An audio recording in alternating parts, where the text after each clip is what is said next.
নমস্কার বন্ধুগণ, ফার্গবি spirit guide চ্যানেলে আপনাদের সকলকেই স্বাগত জানাই। তো আজকে আমি কথা বলবো জানুয়ারি মাসের যে রাশিফল। গতকাল আমি বলেছি মেষ রাশি এবং বৃষ রাশি সম্পর্কে। আজ বলবো মিথুন রাশি এবং কর্কট রাশি ও লগ্নের জাতকরা কেমন কাটাবে এই জানুয়ারি মাস। দেখে নেব জানুয়ারি মাসের গ্রহের গোচর কি হচ্ছে। জানুয়ারি মাসের ১৩ তারিখে শুক্র মকর রাশিতে প্রবেশ করছে। জানুয়ারি মাসের ১৪ তারিখে রবি মকর রাশিতে প্রবেশ করছে। জানুয়ারি মাসের ১৭ তারিখে বুধ মকর রাশিতে প্রবেশ করছে। জানুয়ারি মাসের ১৬ তারিখে মঙ্গল মকর রাশিতে প্রবেশ করছে। বৃহস্পতি মিথুনে বক্রী অবস্থায় থাকছে। রাহু কুম্ভ রাশিতে এবং কেতু থাকবে সিংহ রাশিতে। শনি মীন রাশিতে থাকবে। এই গ্রহগুলোর কোনো পরিবর্তন হচ্ছে না।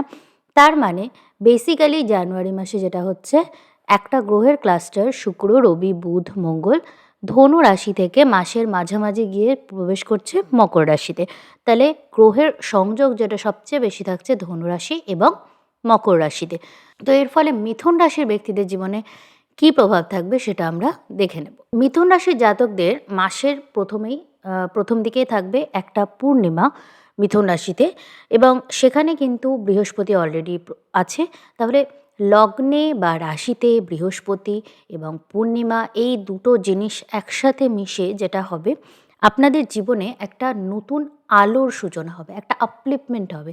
যদি কোনো কনফিউশন, কোনো অন্ধকার, কোনো চিন্তা, কোনো ভয় ভীতি আপনাদেরকে প্রতারিত করে থাকে এতদিন, তাহলে সেখান থেকে বেরিয়ে এসে নতুন কোনো রাস্তা আপনার কাছে উন্মুক্ত হবে এবং আপনি সচেষ্ট হবেন নিজের সেরাটা দেওয়ার জন্য, নিজের বেস্ট ভার্সনটা হয়ে ওঠার চেষ্টা আপনি করবেন। তবে একই সাথে মাসের প্রথম হাফে কি থাকবে, যে সমস্ত গ্রহের ক্লাস্টার যেটা আছে সেটা আমরা দেখব সপ্তম ভাবে। সপ্তম ভাব হচ্ছে অন্যান্য ব্যক্তি, অর্থাৎ সামনের মানুষটা আপনার সম্পর্কে কি চিন্তা ভাবনা করছে সেটা দেখা হয় সপ্তম ভাব থেকে। সপ্তমপতি বৃহস্পতি আপনার লগ্নে আছে। এবার এই সপ্তম ভাবে এতগুলো গ্রহ সংযুক্ত হয়ে আছে। এর ফলে কি হবে, পাবলিক ওপিনিয়ন আপনার কাছে অনেক আসবে, অনেক মানুষ আপনাকে দেখবে এবং অনেক মানুষ আপনার সম্পর্কে নানা ধরনের মন্তব্য করতে পারে। আপনার কোনো ব্যক্তিগত বিষয়ের কারণে আপনি মানুষের চর্চার কারণ হয়ে উঠতে পারেন। এবার বিষয়টা হয়ে যাবে, যখন এই গ্রহগুলো মাসের মাঝামাঝি গিয়ে সপ্তম ভাব থেকে অষ্টম ভাবে প্রবেশ করছে, তখন মানুষ আপনার ব্যক্তিগত পরিসরে ঢুকে পড়বে। আপনার পার্সোনাল ব্যাপার নিয়ে মানুষ আলোচনা করা শুরু করবে। এর ফলে আপনার জন্য সবচেয়ে চ্যালেঞ্জের ব্যাপার যেটা হবে সেটা হচ্ছে নিজের জীবনের বাউন্ডারিটা সেট করা। আপনার পার্সোনাল লাইফে, আপনার পার্সোনাল ব্যাপারে কোন মানুষটা কতটা বলতে পারে, কোন মানুষটা কতটা জানতে পারে, এটা কনসিয়াসলি আপনাকে ডিসাইড করতে হবে। আপনি কোনোভাবেই এই ব্যাপারে কিন্তু কোনো ছাড় দেবেন না। নিজের ব্যক্তিগত কথা ব্যক্তিগত রাখবেন। আর কারোর ওপিনিয়নের ওপর ভিত্তি করে নিজের ব্যক্তিগত সিদ্ধান্ত নেবেন না। নিজের ইমেজ তৈরি করার চেষ্টা করবেন না।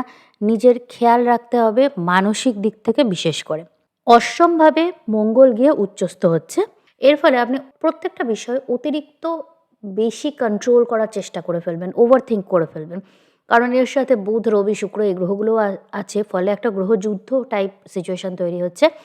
যে কোনো বিষয়কে কন্ট্রোল করতে যাবেন এবং ওভার থিঙ্ক করে ফেলবেন। এর ফলে ভুল সিদ্ধান্ত নিয়ে যাওয়ার একটা সম্ভাবনা থাকছে, বা এমন হতে পারে যে ছোটোখাটো কোনো ব্যাপারে আপনি ভুল প্রমাণিত হলেন এবং এর ফলে আপনার কনফিডেন্সটা ঘাটতি হয়ে গেল।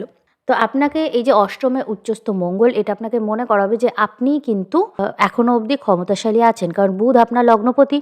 এবার আপনাকে নিজের কনফিডেন্সের উপর কাজ করতে হবে, কন্টিনিউয়াস মুভ করতে হবে, মেডিটেট করতে হবে, নিজের শক্তিটাকে আপনাকে প্রদর্শন করতে হবে নিজের কাজের মাধ্যমে। কন্টিনিউয়াস নিজের কাজ করে যাবেন। যতই আপনাকে ক্রিটিসাইজ করা হোক, যতই আপনাকে নানাভাবে প্ররোচিত করা হোক, আপনি আপনার কাজ কিন্তু বন্ধ করবেন না। কেউ আপনাকে মিথ্যা স্ক্যান্ডালে জড়িয়ে ফেলতে পারে। আবার এমন হতে পারে যে আপনার যারা শত্রু আছে, যারা কম্পিটিটর আছে, তারা নানা রকম পরিস্থিতি সৃষ্টি করলো যার ফলে আপনি পারফর্ম করতে না পারেন। তারা সামনে থেকে চ্যালেঞ্জ করতে পারে বা আড়াল থেকে আপনার ক্ষতির চেষ্টা করতে পারে। তো এই ধরনের সিচুয়েশনগুলো কিন্তু আপনাকে ফেস করতে হবে। আরও একটা বিষয় মিথুন রাশি এবং লগ্নের ব্যক্তিদের যেটা ফেস করতে হবে সেটা হচ্ছে হেলথ ইস্যুস। হেলথ নিয়ে কোনো সমস্যায় কিন্তু আপনি পড়তে পারেন। তাই স্বাস্থ্যের যত্ন আপনাকে আগে থেকেই নিতে হবে এবং আপনি ওভার থিঙ্ক করবেন না, বিশেষ করে নিজের জীবনের কমিটমেন্টগুলোকে নিয়ে। ব্যবসায়িক, পারিবারিক বা বৈবাহিক এই ধরনের যে কমিটমেন্টগুলো থাকে লাইফে, এইগুলো নিয়ে ওভার থিঙ্ক করে ফেলার ফলেও কিন্তু আপনি অতিরিক্ত স্ট্রেস নিয়ে ফেলবেন, অতিরিক্ত পরিশ্রম করে ফেলবেন। ফলে আপনার স্বাস্থ্যের একটা ক্ষতি হওয়ার সম্ভাবনা থাকছে। এটা সবার জন্য না, কিন্তু যদি আপনার চার্টে মঙ্গল খুব খারাপ অবস্থায় থাকে তাহলে কিন্তু আপনাকে দুর্ঘটনা থেকেও সাবধানতা অবলম্বন করতে হবে। তাহলে মিথুন রাশি এবং লগ্নের জাতকদের ক্ষেত্রে কিছুটা চ্যালেঞ্জ থাকছে, কিন্তু এই চ্যালেঞ্জের ঊর্ধ্বে যেটা থাকছে সেটা হচ্ছে পাওয়ারফুলভাবে নিজেকে প্রেজেন্ট করার একটা সুযোগ। কেন? কারণ বৃহস্পতি কিন্তু আপনার লগ্নে আছে এবং মাসের শুরুতেই আপনি আপনার লগ্নে বা আপনার রাশিতে পাচ্ছেন পূর্ণিমা।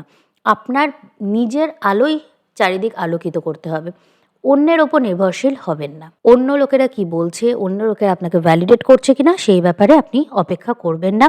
মঙ্গল কিন্তু আপনাকে প্রচণ্ড হেল্প করতে পারে এই বিষয়ে, কারণ মঙ্গল উচ্চস্থ হচ্ছে। তো আপনাকে নিজের ফিজিক্যাল মুভমেন্টের দিকে, যে কোনো বিষয়ে পদক্ষেপ নেওয়ার দিকে, প্রোক্রাস্টিনেট করছেন না পদক্ষেপ নিচ্ছেন, এই বিষয়ে কনসাসলি কিন্তু আপনাকে ভাবনা চিন্তা করতে হবে। নিজের অ্যাঙ্গার আউটবার্স্ট হতে দেবেন না, নিজের রাগের একটা নিয়ন্ত্রণ রাখার চেষ্টা করুন। ওভারঅল এই মাসটি ভীষণ পজিটিভভাবে কাজে লাগান। আশা করি আপনাদের সারা বছর খুব ভালো যাবে। তো দেখে নেব পরের রাশি, কর্কট রাশি। কর্কট রাশির ক্ষেত্রে জানুয়ারি মাসের রাশিফল কেমন হবে? কর্কট রাশির ক্ষেত্রে জানুয়ারি মাসের শুরুর দিকে যে পূর্ণিমাটা থাকছে সেটা হচ্ছে আপনার দ্বাদশভাবে বৃহস্পতি থাকছে এবং সেই সাথে পূর্ণিমা হচ্ছে আপনার দ্বাদশভাবে। তো আপনি যে কোনো বিষয় নিয়ে হয়তো একটু ওভার থিঙ্ক করছেন, অর্থাৎ আমাদের সাবকনসিয়াস মাইন্ড যেটা আমাদের আমরা প্র্যাকটিক্যালি যা কিছু কাজকর্ম করি না কেন, আমাদের মনে কিন্তু সবসময় কোনো না কোনো চিন্তাভাবনা, কোনো একটা কথাবার্তা কন্টিনিউয়াস চলতে থাকে। সেইগুলোকেই কিন্তু আমরা আমাদের 12th হাউস থেকে দেখতে পাই, দ্বাদশ ভাব থেকে দেখতে পাই। তো এই একটুখানি ওভার থিঙ্কিংয়ের সমস্যা আপনার আসতে পারে মাসের প্রথম দিকে, কিন্তু ধীরে ধীরে আপনি কিন্তু সেটা কন্ট্রোল করে নেবেন।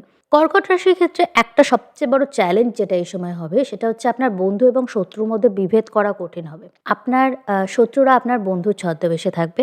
তো আপনার জন্য এটা খুব জরুরি যে আপনি আপনার পরিকল্পনা, আপনার নতুন আইডিয়া, নতুন চিন্তাভাবনা, আপনি কি করতে চলেছেন, এই বিষয়গুলোকে ওভার শেয়ার করে ফেলবেন না।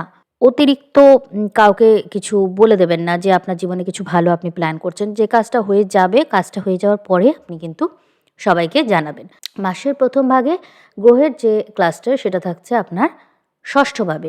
এর ফলে আপনাকে স্বাস্থ্য সংক্রান্ত কিছু চ্যালেঞ্জের সম্মুখীন হতে হবে এবং আপনার কিন্তু কোনো ছোটোখাটো দুর্ঘটনা ঘটার একটা সম্ভাবনা থাকছে। আপনি দুর্ঘটনাগুলো থেকে একটু কেয়ারফুল থাকবেন। হঠাৎ করেই হয়তো পড়ে গেলেন বা একটা অ্যাক্সিডেন্ট হলো বা কোনো জায়গায় চোট লেগে গেল, এই ধরনের বিপত্তি কিন্তু আউট অফ দ্য ব্লু হওয়ার একটা প্রবণতা থাকছে মাসের প্রথম দিকে বিশেষ করে। মাসের দ্বিতীয়ভাবে বুধ, মঙ্গল, রবি, শুক্র সব গ্রহগুলো গিয়ে থাকছে আপনার সপ্তমভাবে। এই বিষয়টা কিন্তু খুবই পজিটিভ। আপনি মানুষের কাছ থেকে অ্যাকনলেজমেন্ট পাবেন, মানুষ আপনাকে অ্যাপ্রিসিয়েট করবে। আপনি প্রচুর মানুষের সাথে দেখা করবেন এবং আপনার কমিউনিটি বৃদ্ধি পাবে, অনেক মানুষের সাথে আপনার পরিচিতি হবে এবং আপনাকে মানুষ কিন্তু অ্যাপ্রিসিয়েট করবে। তবে একটা জিনিস মনে রাখবেন যে আপনার যেটা ব্যক্তিত্ব, আপনার যা পার্সোনালিটি, আপনার যোগ্যতার নিরীক্ষণ যেন অন্যের দৃষ্টি দিয়ে করবেন না। আপনি নিজের একটা যে কনফিডেন্স, নিজের যে একটা ইমেজ, সেটা নিজের কাছে কিন্তু পরিচ্ছন্ন রাখবেন। অন্যরা কি ভাবছে সেই বিষয়ে কিন্তু অতিরিক্ত ভাবতে গিয়ে আপনি কোনো ভুল সিদ্ধান্ত নিয়ে ফেলা থেকে বিরত থাকুন। মঙ্গল আপনার সপ্তমভাবে আপনাকে কেরিয়ার সংক্রান্ত ক্ষেত্রে কিন্তু হঠাৎ কিছু সাকসেস দিতে পারে, কারণ মঙ্গল কিন্তু আপনার জন্য যোগকারক গ্রহ। মঙ্গল আপনার পঞ্চমপতি এবং দশমপতি। তো আপনার এরকম যোগকারক গ্রহ আপনার সপ্তমে, রবি, বুধ, শুক্র সবার সাথে যে বসে আছে, এটা আপনার দীর্ঘদিনের কোনো মনের ইচ্ছা পূরণ করতে পারে। ব্যবসায়িক ক্ষেত্রে বা চাকরির ক্ষেত্রে, যে কোনো ক্ষেত্রে আপনার একটা স্টেবল ইনকামের সূত্রপাত এই সময় কিন্তু হতে পারে।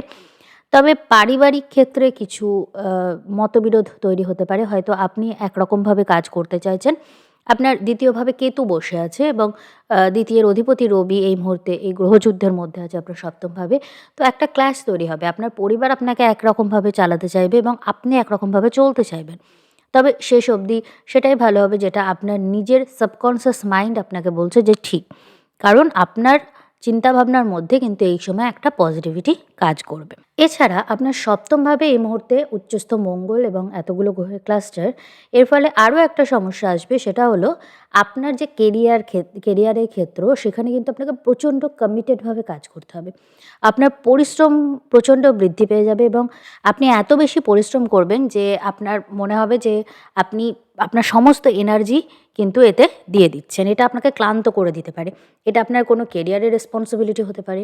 আবার আপনার কিন্তু ব্যক্তিগত জীবনেও হতে পারে। হয়তো আপনার বৈবাহিক ক্ষেত্রে বা পারিবারিক ক্ষেত্রে আপনাকে অতিরিক্ত পরিশ্রম করতে হচ্ছে। এই মাসটাতে আপনাকে আপনার বৈবাহিক জীবন নিয়ে, আপনার ব্যবসায়িক যে পার্টনারশিপ সেটা নিয়ে, অথবা আপনার যে total public appearance, public image, মানুষের সামনে আপনি কীভাবে নিজেকে প্রেজেন্ট করেন, সেইটা নিয়ে কিছু গুরুত্বপূর্ণ পরিবর্তন আসতে পারে। আপনার প্রচুর মানুষের সাথে দেখা সাক্ষাৎ হবে, প্রচুর মানুষের সাথে আপনাকে ডিল করতে হবে, কথাবার্তা বলতে হবে এবং এর মধ্যেই কিন্তু যদি আপনি সিঙ্গেল হন বা আপনি যদি নিজের একটা লাইফ পার্টনারের খোঁজ করছেন এরকম হয়, তাহলে নতুন কারোর সাথে আপনার আলাপ হতে পারে। নতুন কোনো মানুষ আপনার জীবনে কিন্তু এই সময় প্রবেশ করতে পারে। তো এই মাসটার মধ্যে পজিটিভ অনেক কিছুই আছে। তবে যেহেতু এতগুলো গ্রহ একত্রিত হচ্ছে, সেজন্য কিছু চ্যালেঞ্জ প্রত্যেক রাশি লগ্নের জন্যই থাকবে। আমি আশা করি এই ভিডিওর মাধ্যমে আপনারা আইডেন্টিফাই করতে পেরেছেন যে কোন ধরনের চ্যালেঞ্জ আপনাদেরকে ফেস করতে হবে। যে কোনো রকম স্ক্যান্ডাল থেকে আপনাদেরকে কেয়ারফুল থাকতে হবে এবং গুপ্ত শত্রুদের থেকে বিশেষভাবে সচেতন থাকতে হবে। তো আশা করি আপনারা এই মাসটাকে খুব ভালোভাবে কাজে লাগাবেন। আপনাদের সারা বছর খুব ভালো কাটুক। তো এই ভিডিওতে আমি জানালাম মিথুন রাশি এবং কর্কট রাশি সম্বন্ধে।